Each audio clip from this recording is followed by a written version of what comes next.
జన్మమునని నిజ జనుడై జనించిన వారెందరూ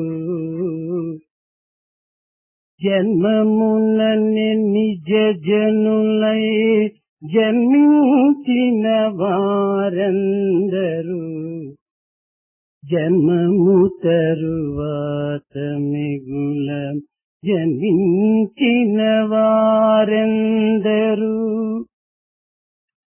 జన్మనేతి ధర్మ కర్మ శూన్యులైన వారెందరూ జన్మనేతి ధర్మ కర్మ శూన్యులైన వారెందరూ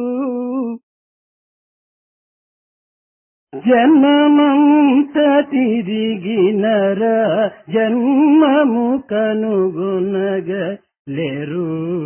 జన్మమంత తిరిగి నర జన్మము కనుగొనగలేరు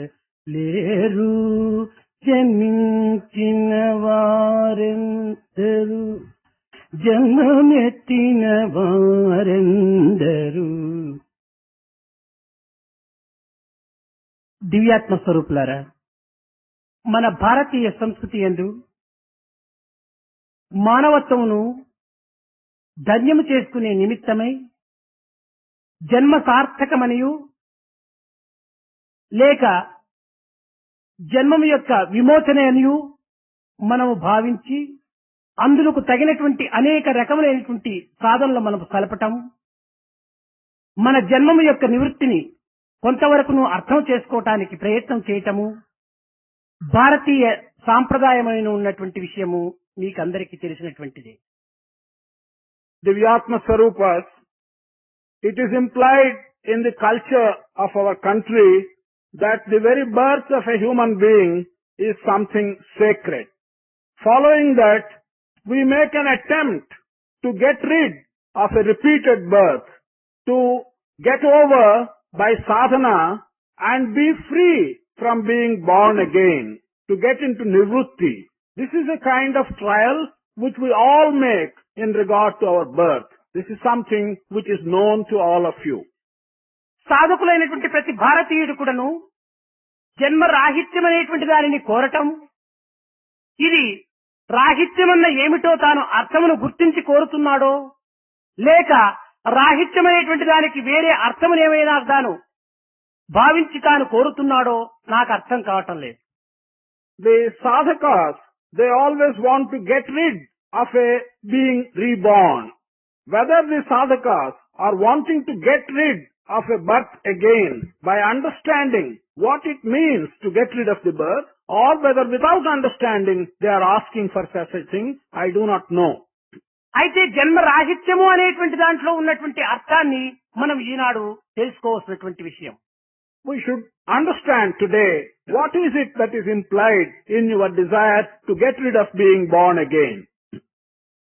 దైవాత్మ చేత మానవ జన్మము లభించుతున్నటువంటి విషయము సర్వులకు విదితమే. దైవ కారణము చేతనే జన్మములు కలగటం, తద్వారా ఈ యొక్క ప్రపంచమునందు మన యొక్క నిత్యకృత్య కర్మ జీవితంతో కూడాను గడుపుకోవటము, ఈ విధమైనటువంటివన్నీ కూడాను దైవాత్మ సంకల్పం వల్లనే, దైవ కారణం వల్లనే జరుగుతున్నటువంటి సత్యం కూడాను మనకు వ్యక్తమయ్యేటువంటి విషయం. It is something which we know that as a result of the divine wish that one is being born. It is because of God's desire and taking God as the origin and cause that people are being born. And when they are born, that we have to fulfill certain obligations and duties in this material world also follows from God's wish. This is all that we know. పరమాత్మ అంశమే మానవాత్మగా రూపొంది తద్వారా ఈ యొక్క ప్రపంచమునందు తమ యొక్క దివ్యత్వమును తెలుసుకునే నిమిత్తమై ఈ మానవాత్మ అనేక రకములైనటువంటి సాధనలు కలపటం, ఇది మన భారతీయుల యొక్క సాంప్రదాయం. That the divine takes the shape of Atma in man and he is born as man in this world and he will make an attempt to realize and understand his own self is something which we are aware of. దైవ సంకల్పంతో ఏర్పడినటువంటి యొక్క మానవ జన్మను మనము ఒక విధమైనటువంటి యొక్క రాహిత్యాన్ని కోరటంలో దైవ సంకల్పమును మనం నిరాకరించినటువంటి వారమే అవుతున్నామే కాని దైవ సంకల్పమును మనం చక్కగా అనుసరించినటువంటి వారం కావటం లేదు. In wanting to get rid of a birth which is being fulfilled as the wish of the divine, we are really going contrary to the wish of the divine and we are not following the wish of the divine. దైవం యొక్క సృష్టిని నిరాకరించి దైవం యొక్క సంకల్పమైనటువంటి ప్రకృతిని దూరము చేసుకుని జన్మ రాహిత్యము అనేటువంటి దాన్ని కోరుకోవటంలో వీరి అర్థం ఏమిటో కూడాను అది బోధపట్టలేదు. To go contrary to God's wish, to go away from God's creation and not to be near nature which is God's creation, what is it that we are wanting to get in getting rid of our birth? దైవ సంకల్పంని నిరాకరించి ఇంకా తాను ఈ జగత్తు నుండి చేసే పని ఏమిటో కూడాను అర్థం కావటం లేదు. To go contrary to God's wish, what is it that you are going to do in this world? One doesn't understand. కనుక మనము రాహిత్యమును కోరుకోవటంలో మనము సంకల్పమును నిరాకరించినటువంటి వారమైపోతున్నాము. రాహిత్యమును కోరుకోవటము ఇది అర్థరహితమైనటువంటి విషయము. మనము ఐక్యతను కోరటము సత్యమైన మార్గము. In wanting to free yourself from a rebirth and getting rid of a fresh birth, you are really going contrary to God's sankalpa or God's wish. On the other hand, the right thing to do is to desire to become one with God and become identical with God. సంసారో భేద దర్శనం అన్నారు, జ్ఞానం ఏక దర్శనం, అద్వైత దర్శనం అన్నారు. ఈ అద్వైత దర్శనం భేద దర్శనం ఈ రెండింటిలో ఉన్నటువంటి వ్యత్యాసమే ఈ పరమాత్మకు మానవాత్మకు ఉన్నటువంటి యొక్క వ్యత్యాసం. Samsara, or this being born again and again, this is what makes you see multiplicity or duality, whereas jnana or wisdom makes you see the oneness or non-duality. It is the difference between samsara and jnana, that is the difference between the individual man and the supreme being, the Lord. అద్వైత దర్శనమైనటువంటి జ్ఞానమునకు మనం అనేక రకములైనటువంటి విచారణ సలిపి అనేక రకములైనటువంటి సాధనలు సలిపి కొన్ని రకములైనటువంటి యొక్క వేద శాస్త్రముల యొక్క ప్రమాణములు కూడా మన వరకు గుర్తించి తద్వారా ఈ అద్వైత దర్శనమును మనం పొందడానికి వీలవుతుంది. అయితే సామాన్యమైనటువంటి జ్ఞానము మూడు రకములుగా ఈ లోకమునందు అనుభవిస్తూ వస్తున్నాం. By making an effort, by making the necessary enquiries, by putting ourselves to several sadhanas, and by accepting the pramanas that are contained in our Vedas and Shastras, it will be possible for us to use our wisdom and get the Advaita Darshana or the feeling of non-duality. This wisdom is of three kinds in this world. నానాత్వములో ఏకత్వమును దర్శించి అందులో ఉన్నటువంటి దివ్యత్వమైనటువంటి యొక్క తత్వాన్ని మనం గుర్తించి భేదరహితమైనటువంటి యొక్క ఆత్మనే జ్ఞాన స్వరూపిణిగా విశ్వసించి అట్టి భావములతో మనము కొన్ని రకములైనటువంటి జీవితము గడుపుకోవటము ఇది సాత్వికమైనటువంటి జ్ఞానము అని చెప్పబడుతుంది. To recognize unity in this diversity and to recognize the divine as present in everything, to be free from all feelings of differences and to become one like the Atma, attain the state of wisdom, this will be called the sattvic path of jnana or wisdom. అయితే ఇంకా రాజసికము అనేటువంటి దాని యందు కేవలము నాది నీది అతను ఇతను వృక్షము పక్షి జంతువు ఇత్యాది రూప భేదములను కల్పించుకొని సుఖము దుఃఖము అనేటువంటి ద్వంద్వముల యందు తన మనస్సును ఇమిడ్చి ఈ ద్వంద్వ భావము చేత తన యొక్క జీవితమును కొంత అర్థం చేసుకోవడానికి ప్రయత్నం చేసుకోవటం రాజసిక జ్ఞానమని కూడాను చెప్పవచ్చు. The second kind, Rajasika wisdom, is to feel that something is mine, something is his, something is yours, and so on, and bind yourself to various kinds of differential feeling, to say that this is a bird, to say that that is a tree, and also see the difference between happiness and suffering, regard happiness as something different from suffering, this kind of feeling, and then to try to fit these differences into one's life, this will be called the path of Rajasa wisdom. రూపనామముల యందు మాత్రమే తన యొక్క దృష్టిని ఇమిడ్చి జ్ఞానమును ఏకత్వమైనటువంటి భావమునందు విశ్వసించక రూపనామములు మారునట్లుగా జ్ఞానము కూడాను మారుచుండననేటువంటి యొక్క అజ్ఞాన స్థితి లోపల తాను ప్రవేశింప చేసుకోవటము దీనిని కూడాను రాజసికమని చెప్పవచ్చు. If one attaches too much importance to form and name and does not recognize the oneness of knowledge, which is independent of the form and the name which anyone is taking, to be ignorant that way can also be styled as part of Rajasika path of knowledge. ఇంకా తామసికం అంటే ఇది పూర్తి విరుద్ధమైనటువంటి స్థితిలో ఉంటుంటాది. ఏకత్వమును నమ్మక నానత్వమునందే తన యొక్క లక్ష్యము ఇమిడ్చటమే కాకుండా తను జ్ఞాన శూన్యుడైపోయి కేవలము తామసికమైనటువంటి యొక్క భావముతో ఈ ఏకత్వమును ఏమాత్రము కూడా నువ్వు విచారించినటువంటి యొక్క పరిస్థితి లోపల తన జీవితమును ప్రవేశింప చేసుకుంటాడు. ఇది పూర్తి తామసికమనే చెప్పవచ్చును. Now, the Tamasika path of knowledge is completely contrary to truth. It ignores altogether the truth. One has no belief at all in the oneness of things. One goes on believing in the diversity of what you see, and one is completely ignorant of the truth. This may be called the Tamasika path of wisdom. కరచరణ అవయవముల యొక్క విశిష్టతను పురస్కరించుకుని శిథిలమయ్యేటువంటి దేహమునే త్యానని భావించుకుని తద్వారా తన యొక్క జీవితమును ఈ ప్రపంచమునందు గడుపుకొనుటకు తగినటువంటి ప్రయత్నము సలపటము ఇది సామాన్యమైనటువంటి మానవుల యొక్క లక్షణం.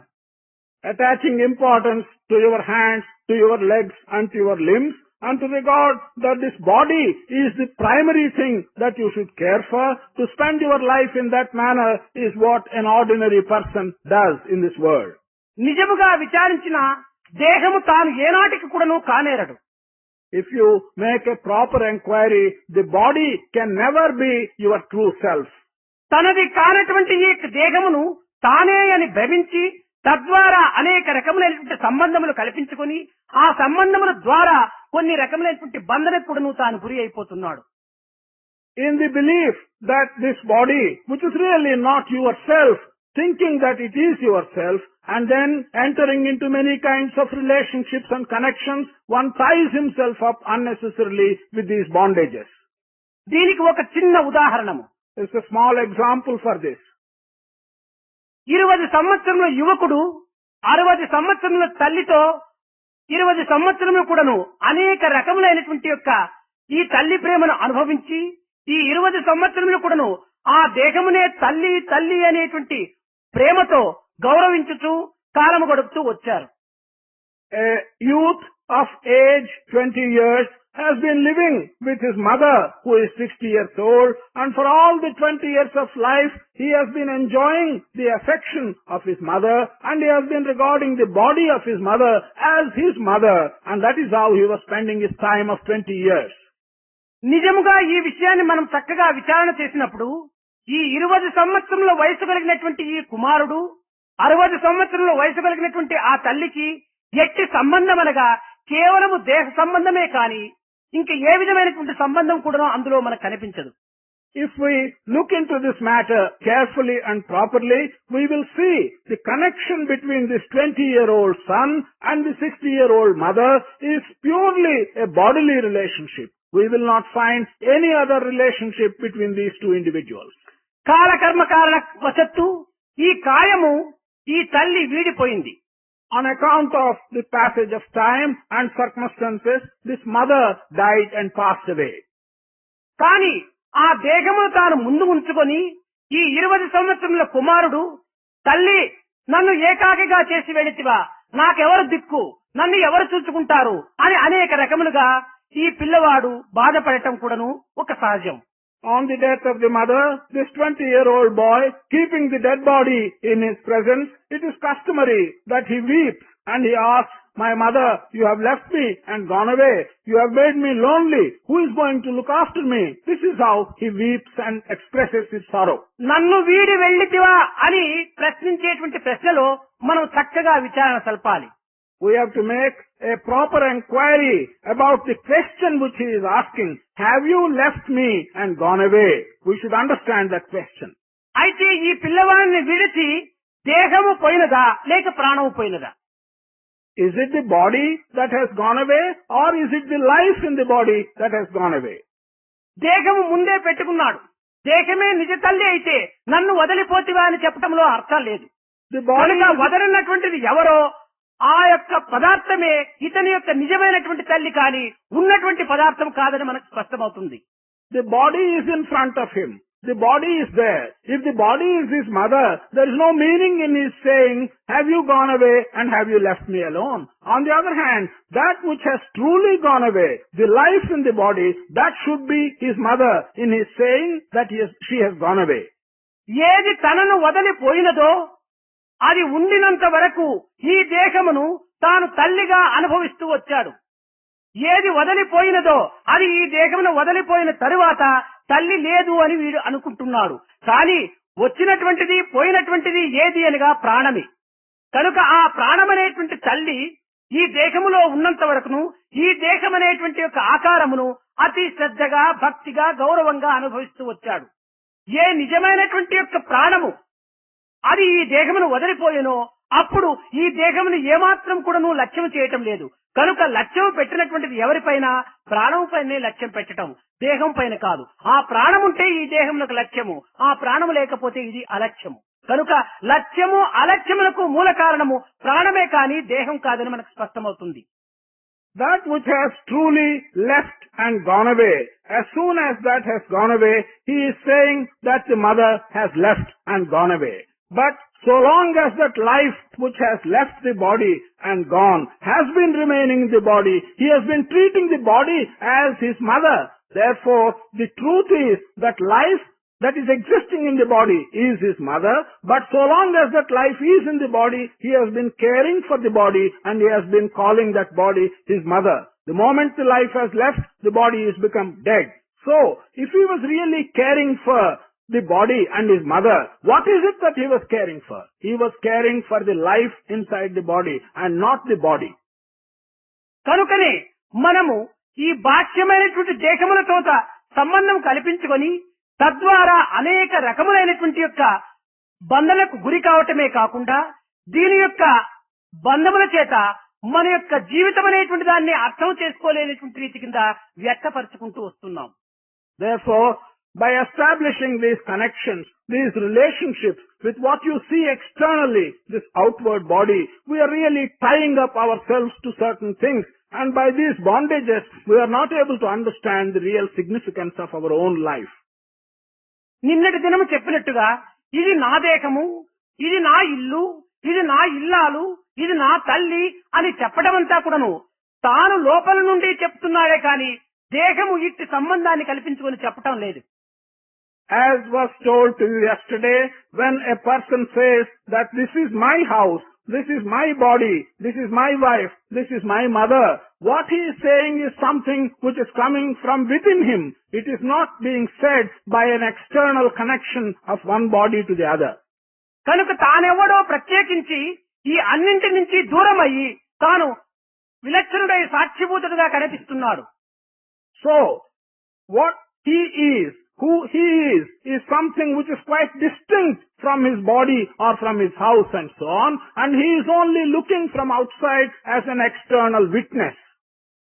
ఇట్టి యొక్క సత్య స్వరూపాన్ని మనము గుర్తించుకోవటము అత్యవసరము. దానిని గుర్తించుకున్న తరువాత ఈ కాయముతో ఈ కాలమును ఈ యొక్క లోకమునందు మనం చేయవలసినటువంటి కర్తవ్య కర్మలు ఆచరించినప్పటికీ ఎట్టి దోషములు కూడాను మన యొక్క ఆత్మకు అంటుకోవటానికి వీలు కానటువంటి పరిస్థితిని మనం అందుకుంటాం. The first thing which you have to do is to recognize this Atma, which is only a witness, and that is the truth which should be firmly implanted in your mind. Once you do that, it does not matter whatever work you do with this body in this world, but that is not going to affect your Atma. అయితే మన వృత్తులు అన్నీ కూడాను కేవలం స్థూల రూపమునకు సంబంధించి ఉంటుంటాయి. However, all our occupations and the type of work which we do in this world, they are only connected with the gross shape of your body. ఈ స్థూల రూపము చేత అనేక రకములైనటువంటి సత్కర్మలు ఆచరించవలసినటువంటి కర్తవ్యం. It is necessary that with your gross body you have to do many good things and occupy yourself in doing several good things. దీనినే ఒక విధమైనటువంటి జీవ ప్రజ్ఞ అని చెప్పవచ్చు. This may be referred to as some kind of jiva prajna. ఇది స్థూల రూపమైనటువంటి వృత్తి. This jiva prajna is the ordinary outward or gross kind of work. ఇంకా సూక్ష్మ రూపమైనటువంటి గుణముల యొక్క ఈ తత్వము దీనినే ఈశ్వర ప్రజ్ఞ అని కూడా చెప్పవచ్చు. Then there is the other subtle capacity, what is connected with the subtle form of your body. That can be referred to as the Ishvara Prajna. అనగా ఈ గుణములలో అనేక రకములైనటువంటివంతా కూడా మనలో చెలరేగి మన యొక్క హృదయ స్థానం నుంచి ఉద్భవించి కట్టగడపకు స్థూలమైనటువంటి దేహమును కూడాను బంధించడానికి పూనుకుంటాయి ఈ గుణములు. This means that various qualities that you have, the gunas that you have, they sometimes emanate from your heart. They make you do several things and they try to bind your own gross body. ఈ గుణములను పవిత్రమైనటువంటి గుణములుగా మనము తీర్చిదిద్దుకున్నప్పుడు మనము బంధరహితులమై స్వాతంత్రమైనటువంటి యొక్క ఆనందాన్ని అందుకుంటాం. ఈ గుణములు కొంత వక్రమైనటువంటి మార్గమును మనం నడిపినప్పుడు ఇవే కొన్ని రకములైనటువంటి యొక్క బంధనకు కారణమై మన జీవితం అనేటువంటిదే అయోమయ స్థితి లోపల మనం అవస్థల పాలైపోతాం. If we can see to it that these qualities of ours are sacred and good, then it will be possible for us to get rid of the various bondages and acquire a certain amount of freedom. On the other hand, if these qualities which we acquire are bad and are not sacred, then that will itself give rise to bondage on your part and loss of freedom. మనకు దుర్గుణములు తాత్కాలికంగా చాలా ఆనందమును సుఖమును అందించినట్టుగా మనకు తోస్తుంది, కానీ భవిష్యత్తులో అవి మహా అపకారి మహా ప్రమాదాన్ని కూడా అందించడానికి పూనుకుంటాయి. It is possible that our bad qualities, for the time being and in a temporary way, they might look as if they are causing happiness and pleasure to you. But in the long run, they will give you a lot of trouble and cause quite an amount of harm to you. అవి మిత్రులుగా వచ్చి చేరి శత్రువులుగా తయారైపోతాయి. They come like friends, they come and join you, but turn out into being enemies. అవే మనకు దొరలుగా కనిపించి దొంగలుగా మారుతాయి. They look like gentlemen, but they become ultimately thieves. కనుక ఇట్టి దుర్గుణములను మన హృదయ స్థానం నందు చేరకుండా చూసుకోవటానికి మనం ఈ వయసు లోపల తగినటువంటి ప్రయత్నం సలపాలి. Therefore, we must make an attempt, the next required attempt in this age, to see that such bad qualities do not enter our hearts. ఈ సద్గుణములకు దుర్గుణములకు సంఘము కూడాను కొంత తోడ్పడుతూ ఉంటాది. For these good qualities as well as bad qualities, very often company also is responsible to some extent. ఎట్టివారితో చేరినప్పుడు అట్టి యొక్క ప్రవర్తనలే కూడాను మనలో అలవడుతుంటాయి. The type of people whom you join, with whom you keep company, will determine the kind of qualities which will enter you. ఒక చిన్న ఉదాహరణము. That's a small example. ఏదైనా అడవిలో ఒక కర్రకు నిప్పంటించినప్పుడు ఆ కర్ర తాను కాలిపోవటమే కాకుండా తనకు చుట్టుముట్టు ఉన్నటువంటి యొక్క కర్రలను కానీ వృక్షములను కానీ భస్మం చేసేంత వరకు అది మానుకోదు. Suppose you set fire to a small piece of wood in a forest. That piece of wood will not rest until this fire spreads to all other trees surrounding it and burn the entire forest. ఇది కేవలము ఒక దుర్గుణమును నిప్పుతో సమానము. కాననమ్మున రేగిన car చిచ్చు వేములను కాల్చి మామిళ్ల విడిచితనునా అన్నాడు. This bad quality is like a forest fire. If there is a forest fire, can you expect that that forest fire will only burn the useless trees and spare the mango trees? That cannot be. అదే విధముగానే ఈ దుర్మార్గులకు చెంత చేరినప్పుడు తమకు తాము పాడైపోవటమే కాకుండా చుట్టూ మూగినటువంటి వారిని కూడాను, తన మిత్రులను, తన బంధువులకు కూడాను కొన్ని రకములైనటువంటి అపకీర్తుల పాలు లేక కష్టముల పాలు, కొన్ని దుఃఖముల పాలు కూడాను చేయటానికి పూనుకుంటారు. Therefore, bad people, when they are available in a certain place, then they try to spoil everyone around them. They infect their bad qualities to their surroundings. They ruin their friends. They ruin their relatives. This is what they will attempt to do. ఇంకా సత్సంగమనగా తమకు తాము త్యాగము చేయటమే కాకుండా సర్వులకు కూడాను పవిత్రమైనటువంటి రీతిని అందించడానికి పూనుకుంటారు. అవి ఊదొత్తి వంటి వారు. ఈ ఊదొత్తి తాము కాలుతూ కాలుతూ కాలుతూ తమకు తాము నాశనమైనప్పటికీ తమ యొక్క సుగంధమును చుట్టూ చేరినటువంటి వారికి ఇంకా దూరమునందు ఉన్నటువంటి వారికి కూడాను తమ పవిత్రమైనటువంటి సుగంధమును అందించి హాయిని కల్పిస్తుంది. Good company, on the other hand, will always indulge in sacrificing their own selfish interests. Not only that, they will hand in good qualities to everyone that comes in contact with them and purify the company in which they work. They are like an incense stick. The incense stick goes on burning and exhausts itself. Even while it exhausts itself, it hands in fragrance to all the surroundings and to everyone who comes close to this incense. పరోపకార తత్వమునందు పవిత్రమైనటువంటి భావమునందు ఇతరుల యొక్క ఆనందమును కోరి మనము దేశం యొక్క సౌభాగ్యమును లోక కళ్యాణమును ఆశించి సమస్త లోక సుఖినో భవంతు అనేటువంటి యొక్క పవిత్ర భావముతో సాధన సలిపేటువంటి వాడు దినదినము కూడాను అభివృద్ధిని నొందుతుంటాడు. One who always thinks of helping others, one who has such sacred feelings in one's mind, one who always considers the pleasure of others and has in his mind the country's prosperity and looks after the world's future, such a person will be improving and will be growing better and better day after day. ఇట్టి పవిత్రమైనటువంటి యొక్క గుణములు కలిగినటువంటి వాడు గోడగట్టువాడు అని దీనికి ఒక ఉపమానం. A person who has such sacred qualities can be compared to one who builds a wall. అతను దినదినమునకు సారవ కట్టుకుని పైకి ఎక్కుతుంటాడు కానీ క్రిందికి దిగడు. The one who builds a wall day after day will go on building and climbing up. He is not going to climb down. ఇతరుల యొక్క చెడ్డను కోరువారు, ఇతరుల యొక్క మంచిని చూచి ఓర్వలేనటువంటి వారు, ఇతరులను కీడు తెలిపేటువంటి దానికి ప్రయత్నం సల్పువారు బావిని త్రవ్వేటువంటి వారు. On the other hand, individuals who are always causing harm and hurt to others, who are jealous of the prosperity of others, who want to be bad to others, they can be compared to person who is digging a well.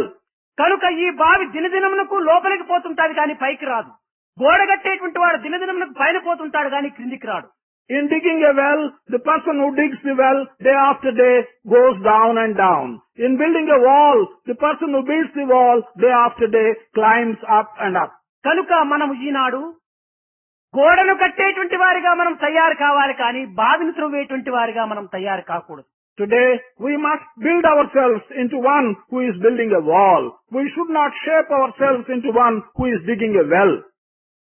ఇందులో యావత్ ప్రపంచమునకును కళ్యాణమును అందించేటువంటి ఏకాత్మ స్వరూపమును చక్కగా గుర్తించి అట్టి ఆత్మనే నీవు నేను అని స్మరించినటువంటి యొక్క వ్యక్తి మహాజ్ఞాని కాగలడు.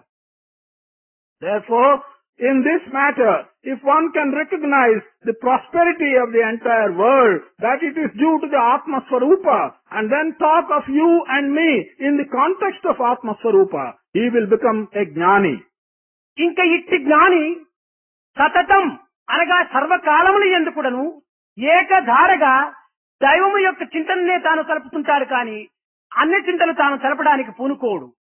ఏ కార్యము చేసినా లేక ప్రపంచం యొక్క సంబంధమైనటువంటి వృత్తులు సరిపినప్పటికీ అది దైవ కార్యముగానే తాను విశ్వసించి ఆ కార్యములు యందు తాను కాలుడుతాడు కానీ అన్ని కర్మలుగానే అన్ని కార్యములుగా గాని తాను భావించడానికి పూనుకోడు.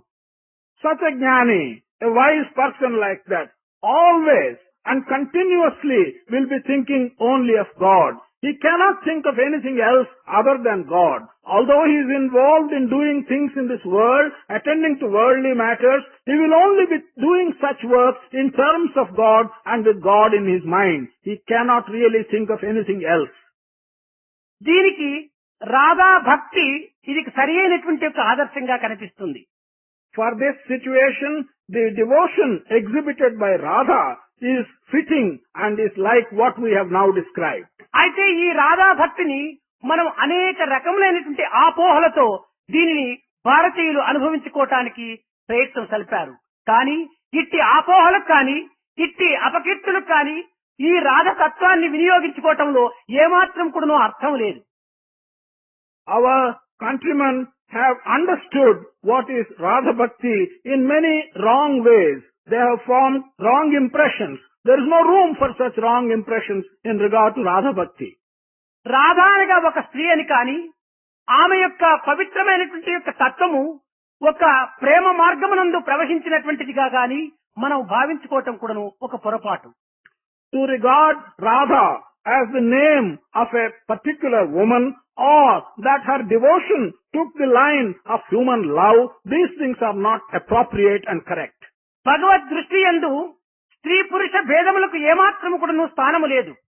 అందువలననే నారదుడు కూడాను ఎల్లబ్ద పుమాన్ ఇచ్చా భవతి ఆత్మారామో భవతి తప్తో భవతి మత్తో భవతి అని అనేక రకములుగా తాను వర్ణించినాడు. అనగా ఇక్కడ స్త్రీ పురుషుడు అనేటువంటిది కాకుండా కేవలం జీవతత్వాన్ని మాత్రమే తాను వర్ణిస్తూ వచ్చాడు. In God's vision, there is no distinction like man and woman. Man and woman stand on the same footing so far as God's vision are concerned. That is the reason why Narada, in so many ways, described only the Jiva Tattva. He made no reference to whether one is a woman or a man. ఈ యొక్క భేదభావములు దేహములకు మాత్రమే సంబంధించినటువంటివి కానీ ఈ జీవతత్వం నందు ఆత్మ ప్రజ్ఞ యందు ఇట్టి భేదములకు ఏమాత్రము స్థానం ఉండదు. These differences are related only to the body. These differences have no place whatsoever when you talk of the Jiva or when you try and understand what Atma is. ఆత్మ వరకు కానీ జీవం వరకు కానీ మనం పోనక్కర్లేదు. నిత్య జీవితం లోపల ఆకలి, దప్పులు, కోపము, తాపము, దుఃఖము ఇత్యాది గుణములు కూడాను వారు అనుభవిస్తున్నారు, వీరు అనుభవిస్తున్నారు. ఈ యొక్క విషయములందు ఇరువురికి ఎట్టి వ్యత్యాసం కూడాను మనకు కనిపించటం లేదు.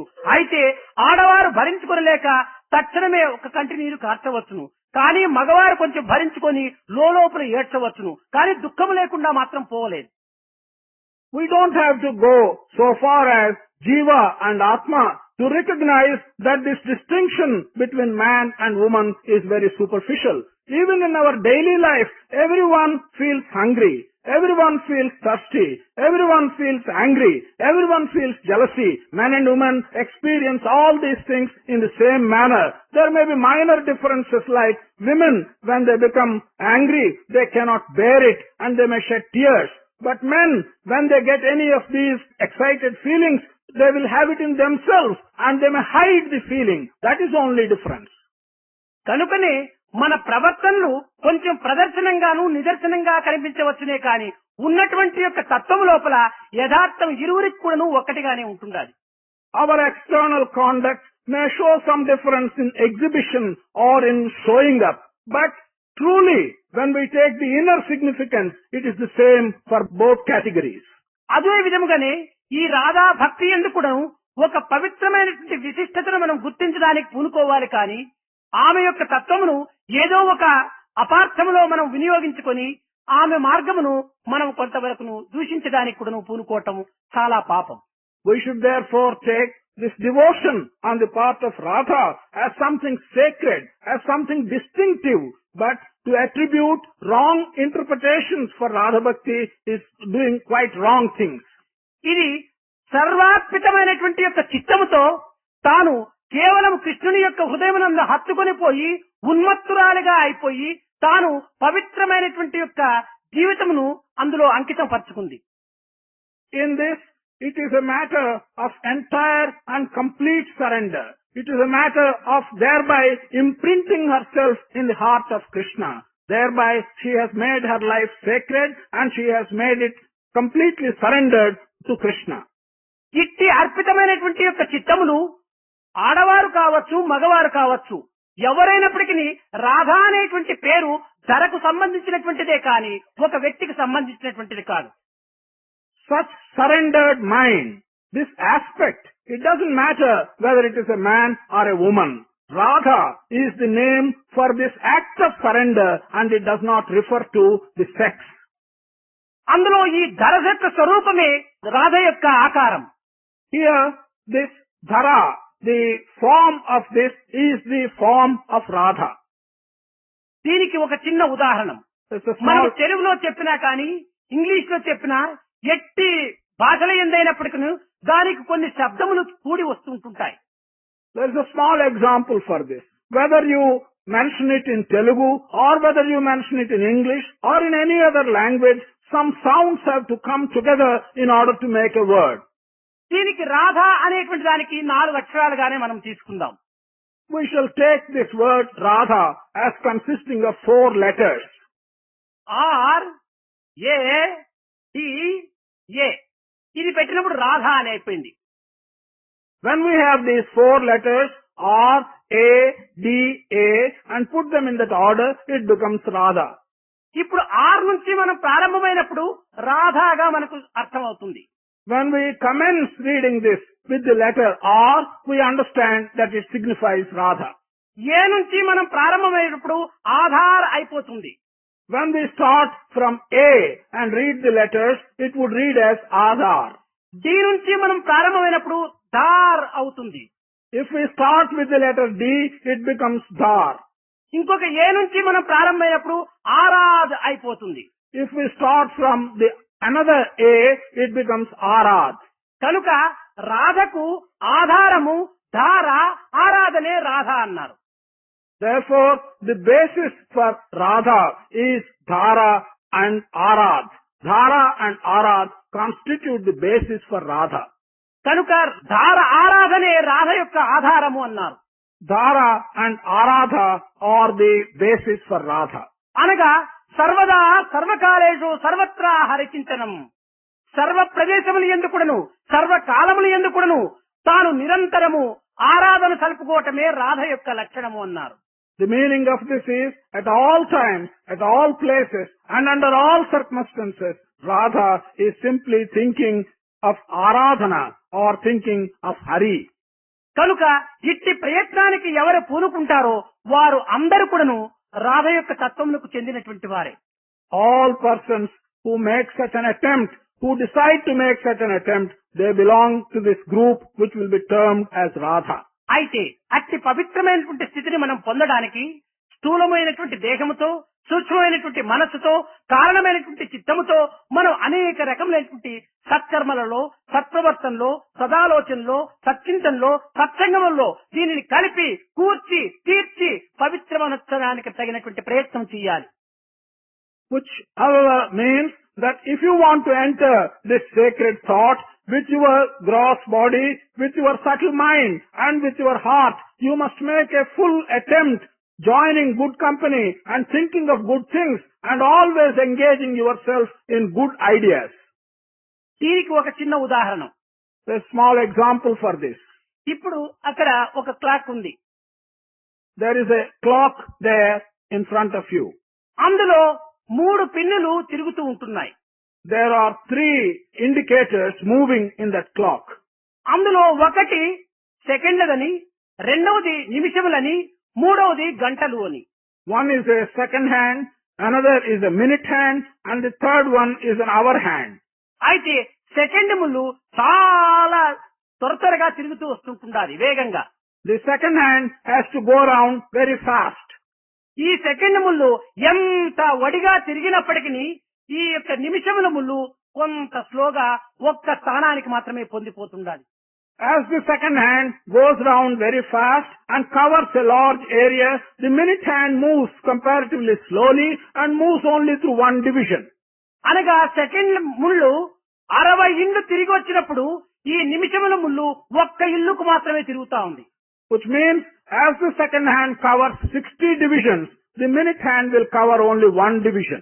అయితే ఈ నిమిషముల యొక్క ముళ్ళు 60 ఇళ్ళు తిరిగినప్పుడు గంటల ముళ్ళు ఒక్క ఇల్లుకు మాత్రమే చేరుతా ఉంది. When the minute hand moves and covers 60 divisions of itself, then the hour hand will move through one division. అయితే సెకండ్ ముళ్ళు, నిమిషముల ముళ్ళు తిరగటం మనకు కనిపిస్తుండాలి కానీ ఈ గంటల ముళ్ళు తిరగటం మనకు ఏమాత్రమూ కనిపించటం లేదు. We are able to see with our eyes the movement of the second hand, the movement of the minute's hand, but the movement of the hour hand is so that we cannot see it with our eyes. అయితే ఏది కనిపించటం లేదో, ఏది కదలట్టినట్టుగా మనకు గోచరించడం లేదో దానిని ఆధారం చేసుకుని ఈ సెకండ్ల ముళ్ళు, మినిట్స్ ముళ్ళు మనకు ఒక అవసరమైంది కానీ ఈ గంటల ముళ్ళే లేకపోతే ఈ నిమిషముల ముళ్ళు, సెకండ్ ముళ్ళు మనకు అనవసరం. But what you cannot see visibly and what is so slow that you don't perceive it, that is the more important thing. It is only in respect of the hour hand that any importance comes to the minute hand or the second hand. If we have no hour hand, what use is it to have a second hand and a minute hand? అదే విధముగానే మన యొక్క స్థూలమైనటువంటి యొక్క దేహము అనేక రకములైనటువంటి కర్మలంతా చేస్తుండాది. ఇది సెకండ్ ముళ్ళు వంటిది. In the same manner, like this analogy, our body, this gross body, is doing all kinds of things and engaging itself in different kinds of work. It's like a second hand. ఇది అనేక రకములైనటువంటి యొక్క పవిత్ర కర్మలు చేసినప్పుడే ఈ యొక్క స్థూల రూపమైనటువంటి యొక్క మనసు ఒక్క పవిత్రతకు చెందిపోతుంది. After doing a considerable amount of sacred task by this gross body, this subtle mind will be able to move a little. ఈ సూక్ష్మమైనటువంటి యొక్క మనసు అనేక రకములైనటువంటి పవిత్ర చింతనలు చేసినప్పుడే కారణదేహమైనటువంటి యొక్క ఆత్మ స్థితిని పొందిపోతుంది. After this subtle mind has engaged itself in many good tasks, then this causal body, what you call the sacred Atma inside you, that will move by a little. అయితే ఈ యొక్క సూక్ష్మమైనటువంటి యొక్క మనసు, స్థూలమైనటువంటి దేహము కారణదేహం నిమిత్తమే ఏర్పడినటువంటివే కాని కారణదేహమే లేకపోతే ఈ స్థూల సూక్ష్మములు మనకి ఏమాత్రం కూడా నిరుపయోగమే. We have to recognize here that the gross body and the subtle body have purpose of serving only the causal body. If there is no causal body, there is no use having this gross body and the subtle body. They exist for the causal body. కనుక మనము ఈ యొక్క కారణమును లక్ష్యమునందు ఉంచుకొని ఈ స్థూల సూక్ష్మములను పవిత్రమైనటువంటి మార్గమునందు ప్రవేశింపచేసినప్పుడు మనము కారణ స్థానం అనేటువంటి యొక్క ఆత్మ స్థానాన్ని మనం సులభంగా అందుకోవటానికి అవకాశం ఉంటుంటుంది. We have to bear in mind as the most important thing this causal body. This is our objective. Then allow the gross body and the subtle body to take part in various actions and sacred tasks. It is only then that we will be able to render our Atma, which is the causal body, a good service. ఇది తన బింబము ప్రతిబింబములో లీనము కావటం అనేటువంటిది ఒక రాహిత్యమని చెప్పడానికి వీలు కాదు. It's not possible to say that the object and its image will come together. ఎక్కడి నుంచి వచ్చినదో అక్కడికి పోయి చేరటము ఇది కేవలం లీనము అని చెప్పవచ్చును కానీ ఈ యొక్క సార్థకమని కానీ లేక రాహిత్యమని కానీ చెప్పడానికి వీలు కాదు. We cannot justify this by saying that the two things become one. We will have to state and interpret it by saying that it goes back to the original source from which it has come. దీనికి మరొక చిన్న ఉదాహరణము. There is another example for this. ఇప్పుడు సముద్రము చాలా విశాలమైనటువంటిదిగా మనకు తెలుస్తూ ఉంటుంటాది. We know that the ocean is a very vast one. అయితే మరొక వైపున ఒక చెరువు లోపల చాలా కొన్ని నీరుగా నిండినట్టుగా కనిపిస్తుంటాది. On another side, we may see a small tank is full of water. ఇంకొక వైపున పెద్ద ప్రవాహంగా కూడాను అయోమయమైనటువంటి స్థితిలో మనకు కనిపిస్తుంటాది. On another side, we may see that there is an enormous amount of water flowing. ఇంకా మన ఇంటి లోపల కొన్ని ట్యాప్స్ లో నీళ్లు కనిపిస్తుంటాయి, ట్యాంకులో నీళ్లు కనిపిస్తుంటాయి, బావిలో నీళ్లు కనిపిస్తుంటాయి. ఈ అన్ని నీళ్లు కూడాను ఆధారమైనటువంటిది ఏది అంటే అన్నింటికీ ఆ సముద్రమే ఆధారం. In our houses, we may find water in the taps. We may find water in a well. All this is water. But for all this water, the original source is the ocean itself. అయితే ఆ యొక్క సముద్రపు నీరు ఈ ట్యాంకులకు ఈ రివర్లకు ఏ రకంగా వస్తుందాది అని మనం విచారణ చేసినప్పుడు అదే మనకు సరి అయినటువంటి యొక్క ఆదర్శాన్ని నిరూపిస్తుంది. But when we try and find out how this water from the ocean is coming into these various containers, that will give us the proper explanation for the problem we have put ourselves. ఈ సముద్రము పైన సూర్యుని రశ్మి పడి తద్వారా అది ఆవిరిగా మార్చుకొని మేఘములుగా రూపొంది తదుపరి వర్షములుగా కురిచి వంకలుగా బయలుదేరి ప్రవాహంగా వచ్చి చెరువుల్లో చేరిపోతున్నాయి. When the sun's rays shine on the water of the ocean, that is converted into vapor. The vapor rises and clouds are formed. The clouds then give rise to rain. The rain gives rise to various rivers. These rivers go and give us the necessary water. కనుక ఈ ప్రవాహములు కూడాను చాలా గొప్పగా ప్రవహించి తిరిగి సముద్రంలోనే లీనమైపోతున్నాయి. These rivers flow and flow in a large measure, but ultimately they will all go and join the source, the ocean. దీనిని మనం పురస్కరించుకొని ఈ సాగరమే, ఈ సముద్రమే అనుగ్రహము.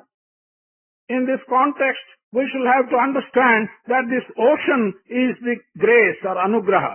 ఈ అనుగ్రహం అనేటువంటి యొక్క సముద్రం పైన మన యొక్క బుద్ధి కిరణములు అనేటువంటి సూర్యకిరణములు చేర్చడం చేత అవి ఒక విధమైనటువంటి యొక్క భావము అనేటువంటి ఒక రూపముతో ఆవిరిగా మారుతుండాలి. When we are able to spread our intelligence which is like the sun's rays on this ocean of anugraha, then this anugraha changes into some kind of ideas and that becomes vapor. ఆ యొక్క ఆవిరియే సత్యము అనేటువంటి యొక్క మేఘములుగా తయారైపోతున్నాయి. This vapor of ideas gets converted into the clouds of truth. ఈ సత్యం అనేటువంటి మేఘముల నుంచి ప్రేమ అనేటువంటి బిందువులుగా వర్షిస్తుంటున్నాయి. Out of these clouds of truth, you get rain in the form of drops of prema.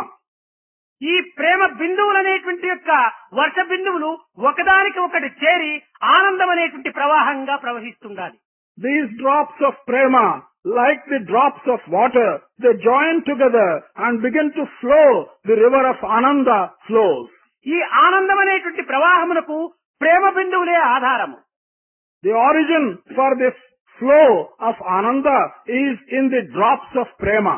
ఈ ప్రేమ బిందువులకు ఆధారము సత్యం అనేటువంటి మేఘములే. The origin for these drops of prema are the clouds which we have represented as the truth. ఈ యొక్క సత్యము అనేటువంటి మేఘములకు మన యొక్క బుద్ధి యొక్క ఆకర్షణ అనేటువంటి భావమే దీనికి ఆవిరి. For the clouds of truth, the origin is the ideas, the vapor that has been ideas formed by our intelligence. ఈ ఆవిరికి ఆధారము సముద్రమే, అనుగ్రహం అనే సముద్రమే. The basis for this vapor is the ocean of anugraha. అనుగ్రహం అనేటువంటి యొక్క సముద్రం నుంచి ఈ రకంగా బయలుదేరి ఆనందం అనేటువంటి రూపము లోపల తిరిగి సముద్రంలోనే లీనమైపోతుండాలి.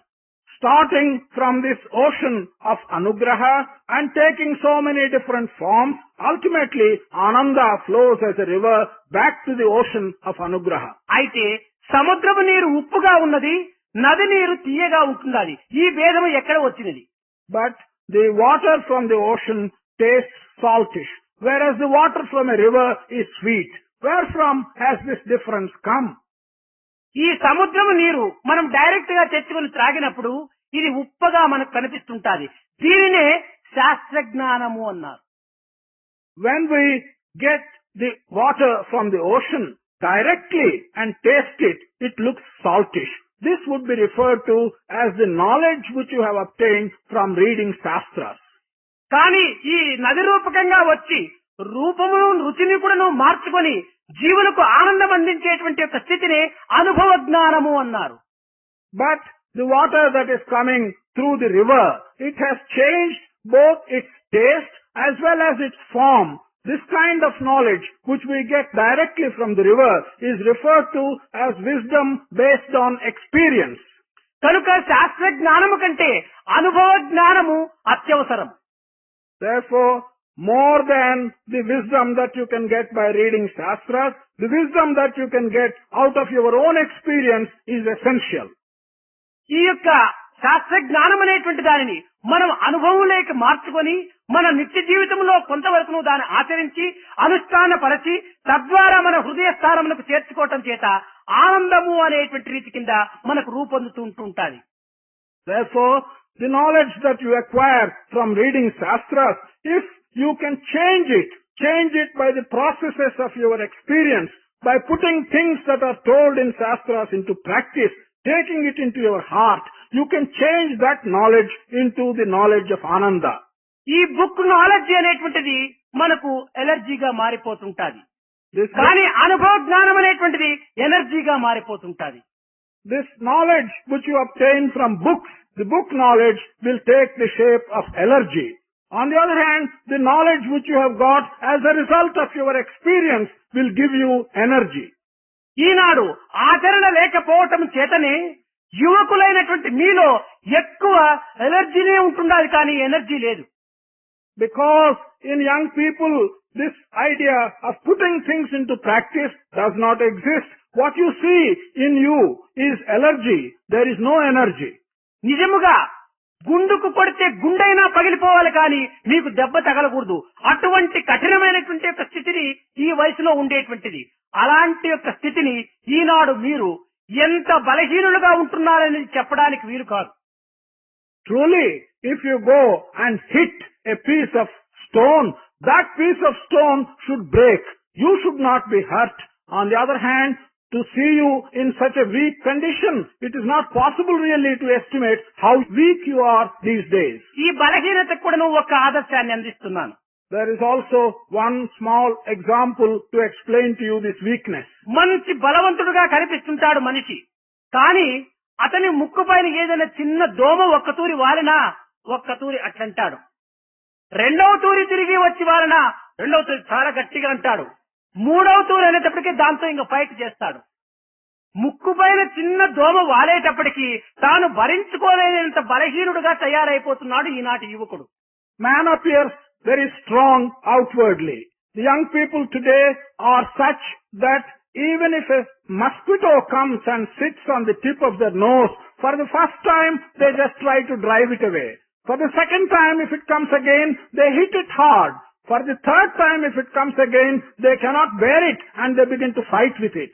This is the strength which young people today are exhibiting. కానీ ఇట్టి మన దేహ బలములు కానీ ఇట్టి మన ఇంద్రియ బలములు కానీ నిజ బలములు కానేరవు. మనోబలమే ప్రధానమైనటువంటి బలము. ఈ మనోబలమును మనం పెంచుకోవటానికి దైవ బలము అత్యవసరం. But the strength of your body or the strength in your limbs, this is not the true strength. It is the mental strength that it is true strength for you. In order to promote the strength of your mind, you also have to develop the strength of the divine strength of God in your own mind. మీకు king Kong విషయం మీకు తెలిసే ఉండేటువంటిది. అతను ఒక చేతితో చక్కగా speed గా వస్తున్నటువంటి కారును కూడా తాను నిలబెట్టేటువంటి శక్తి కలిగినటువంటి వాడు. కానీ కట్టగడపడకు ఆ కింగ్ కాంగ్ యొక్క మరణం ఎక్కడ ఏర్పడిందంటే కారు కిందనే పడి చచ్చిపోయాడు. కార్ యాక్సిడెంట్ లో పోయాడు. You know the story of King Kong. King Kong was so strong that he used to stop a car which was in its full speed. But the death of that King Kong came about in a car accident under a car. కానీ కారును నిలబెట్టగలిగినాడు, కానీ car కింద మాత్రం పడి ప్రాణమును నిలబెట్టుకోలేకపోయాడు. He could stop a car, but once he was under the car, he could not save his own life. దీనికి king Kong they ఇంకొక ఉదాహరణము. There is one other example from King Kong. అతను నిత్యము అనేక రకములైనటువంటి పదార్థములు భుజించి దినమునకు 20-25 గుడ్లు కూడాను తినేటువంటి వాడట. తెల్లవారి తాను ఒక రోడ్ లోపల ఎక్సర్సైజ్ చేసుకోవడానికి పరిగెత్తేటువంటి వాడట. King Kong every day for acquiring strength used to eat many things. He used to eat 20 to 25 eggs every day, and he used to run on the road with a view to give physical exercise to his body. అతని పేరు ఎరగనటువంటి భారతీయుడు ఉండడు. There is no Indian who is not aware of the name of King Kong. King Kong మహాబలవంతుడు అని అందరి నోట్లో కూడాను వాగుతూ పోయాడు. Everyone says that King Kong is a very strong person. ఒకనాడు ఏమైపోయింది, తాను ఏదో ఒక రోడ్ లోపల తాను కొంత రన్నింగ్ రేస్ అనగా పరిగెత్తుతూ ఎక్సర్సైజ్ చేస్తున్నాడు. ఆనాడే ఒక పాలమ్మేటువంటి ఒక యువతి ఆ రోడ్ లోపల తన తలపైన పాలబుట్ట పెట్టుకొని ఎక్కడో ఒక పల్లెకి వెళుతూ ఉండేదాన్ని. One day, this King Kong was running on the road with a view to give physical exercise to the body. At that time, one woman who was selling milk was having the milk on her head and she was moving on that road. అప్పుడు ఇతని రూపము చూసింది. ఇతనికి బనీని గినీని ఏమి వేసుకోలేదు కనుక ఏదో ఒక పేడ ముద్దలు కనిపించినట్టుగా తన దేహము ముద్దలుగా కనిపించింది. She looked at the body of this person. Since he was not wearing any banyan or clothing, she had a feeling that the body was made up of pieces of lumps of dung, and they were in such an awful shape that she thought the body composed of various lumps. ఈ యొక్క రూపమును చూసి ఆమె నవ్వును భరించుకోలేకపోయింది. గట్టిగా నవ్విందట ఆమె.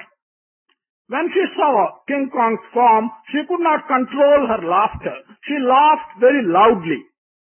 ఆమె నవ్వేటప్పటికి king Kong కోపం వచ్చింది. When she laughed, King Kong became very angry. కోపం వచ్చి ఆమెను అనేక రకములుగా కూడా చీవాట్లు పెడుతూ వచ్చాడు. King Kong became angry and he was abusing her and telling her various things like that. అప్పుడు ఆమె చెప్పిందట, అయ్యో కింకాంగ్ ఎంతో బలవంతుడు అనుకున్నాను, ఒక్క ఆడదాని నవ్వును భరించుకోలేనటువంటి బలహీనుడైపోయినావా నువ్వు అనిందట. She then said, I was under the impression that King Kong is a very strong man. What is the use of your strength? Evidently you are so weak that you cannot even stand the laughter of a woman. కనుక మన యొక్క బలములు ఎక్కడ కనిపిస్తుంటాయంటే ఇలాంటి దాంట్లో కనిపిస్తుంటాయి. మనం ఇంద్రియ నిగ్రహం లేనటువంటి యొక్క దేహ బలములు కేవలము ఒక పశుబలములే కాని నిజ బలములు కాదు. Our strength or weakness becomes obvious and evident in such matters. What is the strength which one has if one cannot control his own emotions and organs? That kind of strength which is only in one's limbs is like the strength of an animal.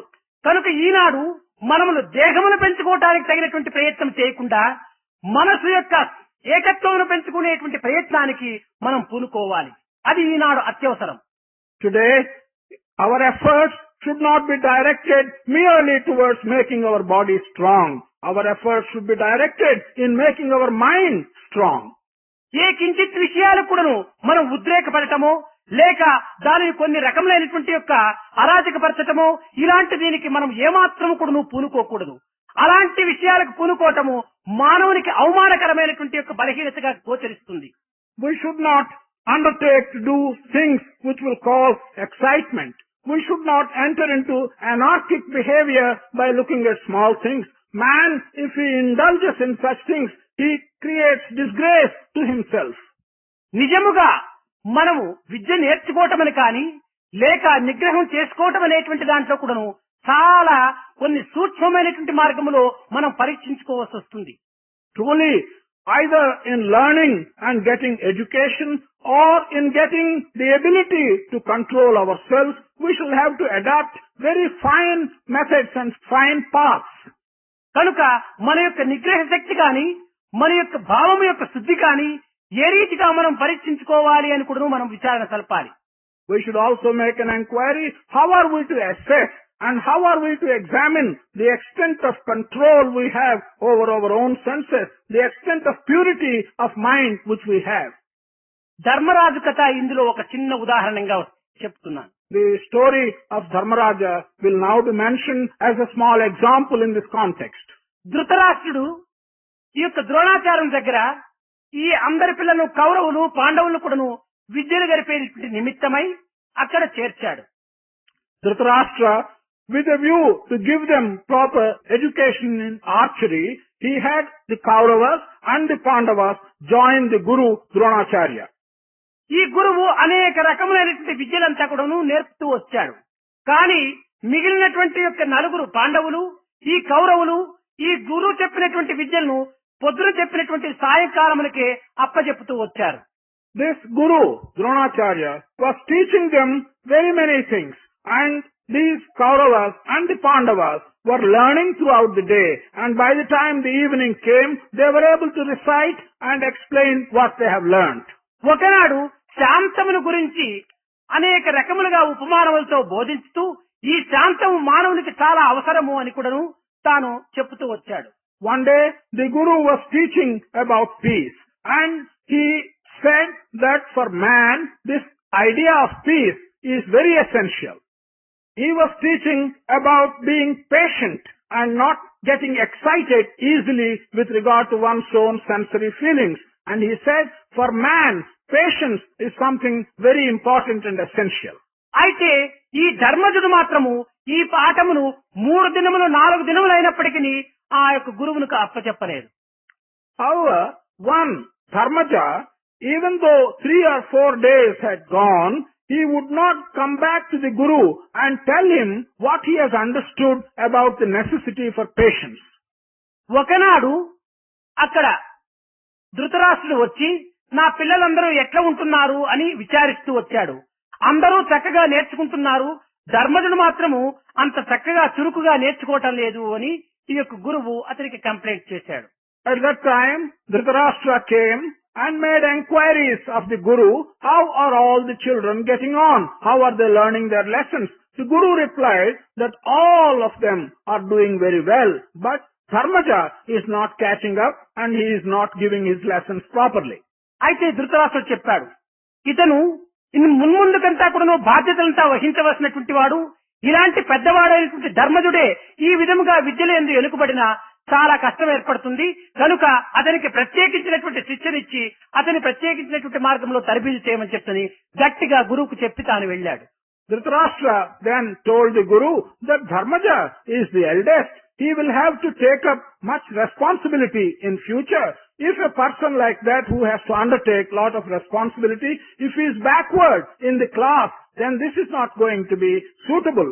You therefore engage him specially, take some special classes and see that he comes up to the proper level. He told the Guru and went away. అయితే ఈ యొక్క ధృతరాష్ట్రుడు చెప్పడం చేత ఈ గురువులకు మరింత ధైర్యం కలిగి అతన్ని అనేక రకములుగా శిక్షించడానికి కూడా పూనుకున్నాడు. Because Dhritarashtra told him so, the Guru got more courage and he wanted to punish Dharmaja for his slackness and backwardness. ఎంత చెప్పినప్పటికీ నీ పాదం అప్పచెప్పలేదు. ఒకనాడు ఏం చేశాడు, తాను చక్కగా పెద్ద బర్రలు తీసుకుని వచ్చి ఆ యొక్క ధర్మల్ని అనేక రకములుగా కూడా కొట్టినాడు. ఆ కొట్టేటప్పటికి అక్కడ రక్తం కూడా వచ్చింది. ఆ రక్తం పైనే మరీ కొట్టాడు.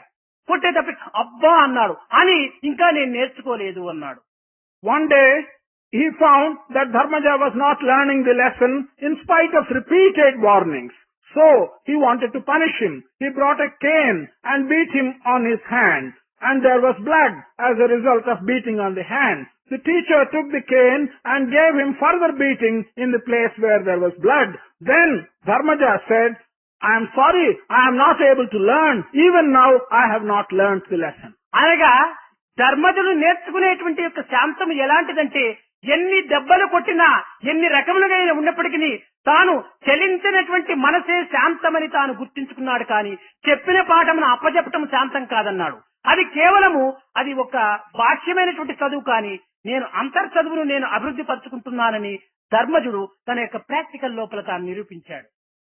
When Dharmaja said, in spite of receiving several beatings, that he has not yet learnt the necessary patience, what he meant was that in practice he has not acquired the necessary patience as yet, and he has not learnt the lesson in practice. It is not a question of learning the lesson and repeating the lesson to the teacher, but Dharmaja, while receiving these beatings, said he has not yet learnt the lesson because he can be patient for any number of more beatings.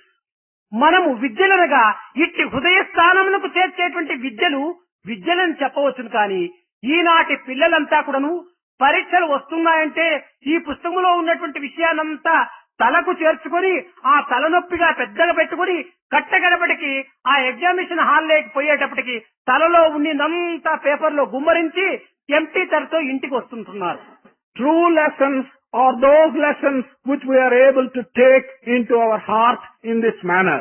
But today, students, in respect of their examinations, they take a lot of contents from their books into their head to the extent to which they get headache. They go into the examination, they vomit out whatever they have taken into their head and come back with an empty head to the home.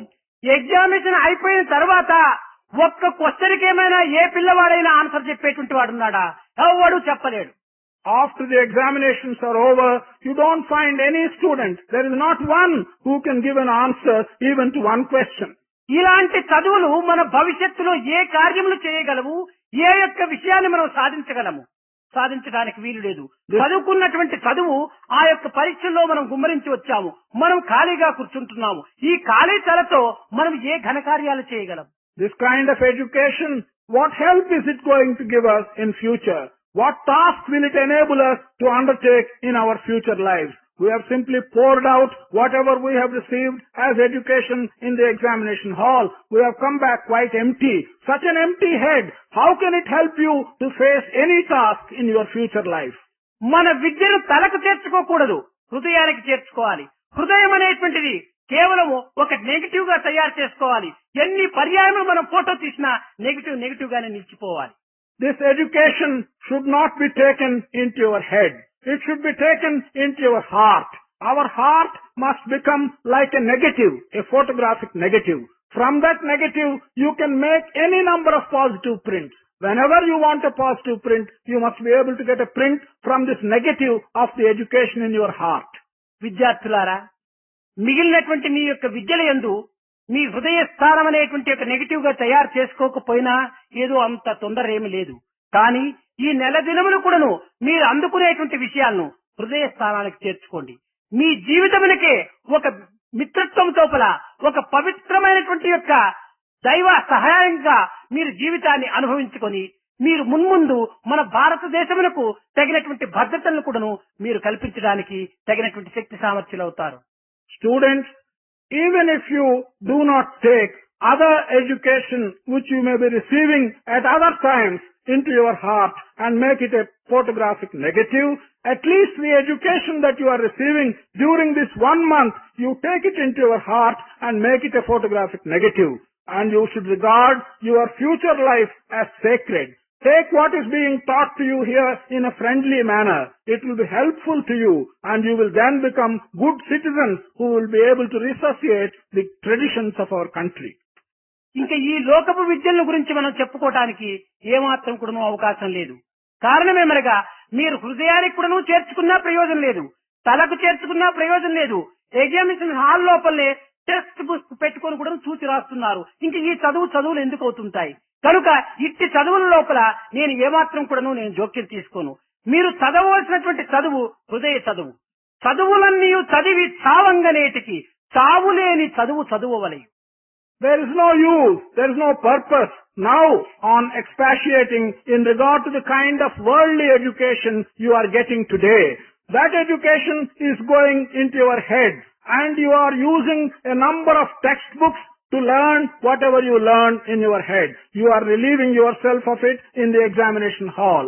And in the examination hall, you are also taking textbooks and copying out of that. What is the purpose of spending any time in discussing the merits of such education? The education which you have to receive should be the education of the heart.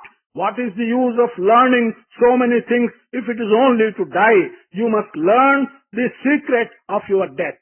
Govinda Krishna జై గోపాల కృష్ణ జై గోపాల బాల బాల రాధ కృష్ణ జై గోవింద కృష్ణ జై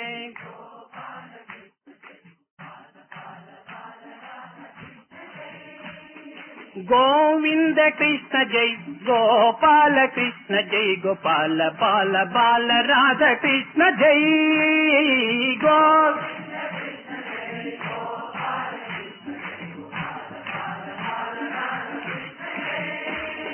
కృష్ణ జై కృష్ణ జై కృష్ణ జై కృష్ణ కృష్ణ కృష్ణ కృష్ణ జై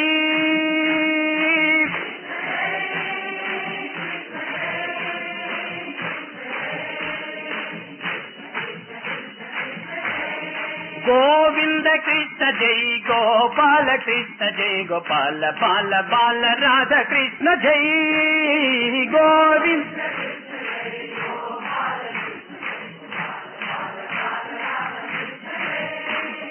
గోపికమాల హారి ప్యారి బాయి మేర మన వికారి మదన మోహన మురళిధారి కృష్ణ జై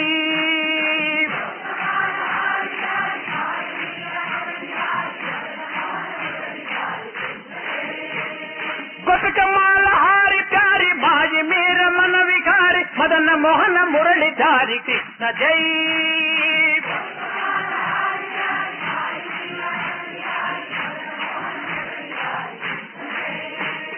కృష్ణ జై కృష్ణ కృష్ణ కృష్ణ కృష్ణ జై కృష్ణ జై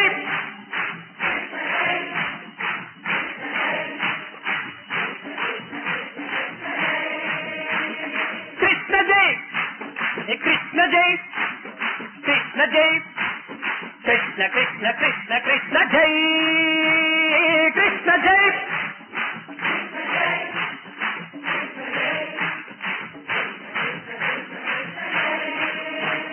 కృష్ణ జై రామ కృష్ణ జై రాధా కృష్ణ జై బాల కృష్ణ కృష్ణ కృష్ణ కృష్ణ జై కృష్ణ జై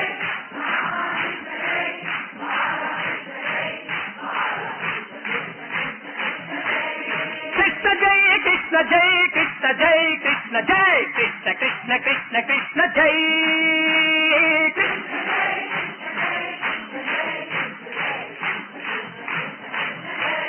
గోవింద కృష్ణ జై గోపాల కృష్ణ జై గోపాల బాల బాల రాధ కృష్ణ జై గోవింద కృష్ణ జై గోవింద కృష్ణ జై గోపాల కృష్ణ జై గోపాల బాల బాల రాధ కృష్ణ జై గోవింద కృష్ణ జై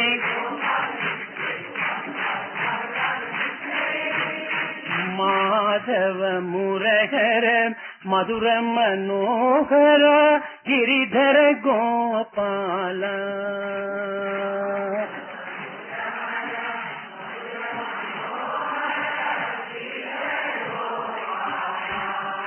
మాధవ మురహర మధుర మనోహర గిరిధర గోపాల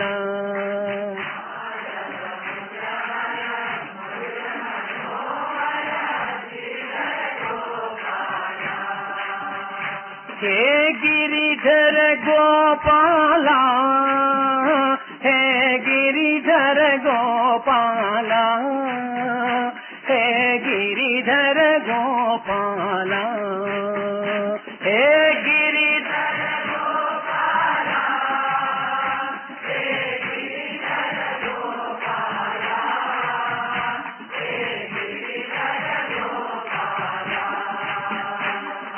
గిరిధర గోపాల హే గిరిధర గోపాల హే గిరిధర గోపాల హే గిరిధర గోపాల హే గిరిధర గోపాల హే గిరిధర గోపాల హే గిరిధర గోపాల మాధవ మురహర మధుర మనోహర గిరిధర గోపాల మాధవ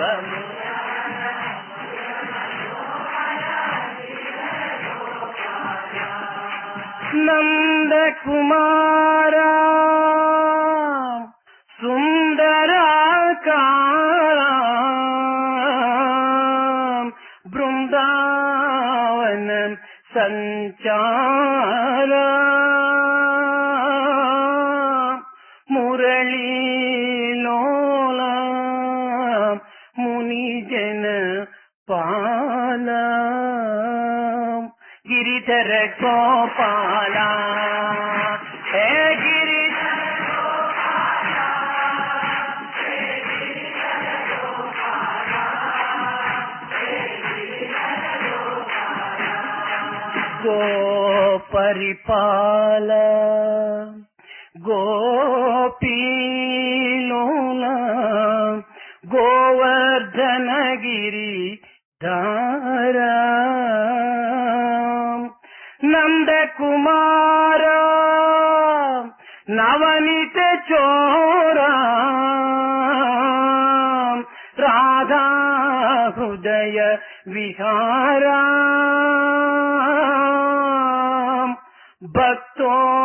భక్తోద్ధారా బాలగోపాల గిరిధర గోపాల హే గిరిధర గోపాల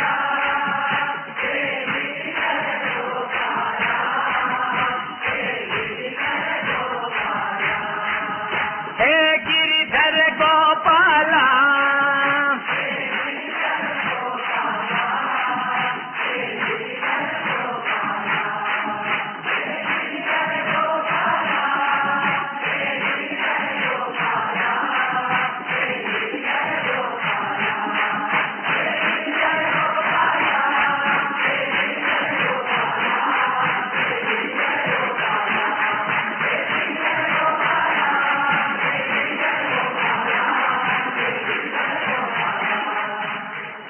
మాధవ మురహర మధుర మనోహర గిరిధర గోవింద